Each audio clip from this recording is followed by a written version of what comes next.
Hi అండి, నేను మీ మీకు ఉలవకట్టు తెలుసా? ఉలవల్ని వేపేసి పౌడర్ చేసుకొని పెట్టుకొని ఎప్పుడు కావాలంటే అప్పుడు మనం ఉలవకట్టు చేసుకోవచ్చు. ఉలవకట్టు హెల్త్కి చాలా మంచిది.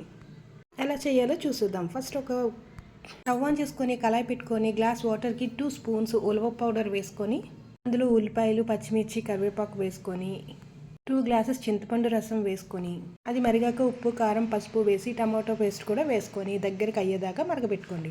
అది చిక్కగా దగ్గరికి అయిన తర్వాత కళాయి పెట్టుకొని ఆయిల్ వేసుకొని పోపు దినుసులు వేసుకొని అందులో పోపు పెట్టుకోవటమే.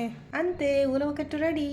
నా రెసిపీ మీకు నచ్చినట్లయితే నా ఛానల్ని షేర్ చేయండి, లైక్ చేయండి, అలానే సబ్స్క్రైబ్ చేయండి. ఇప్పుడు వేడి వేడి అన్నంలో ఉలవకట్టు వేసుకొని దాని మీద గడ్డ పెరుగు వేసుకొని ఆలు ఫ్రైతో తింటుంటే ఒక్కొక్క ముద్ద భలే ఉంటుందండి. మీరు కూడా ఒకసారి ట్రై చేయండి.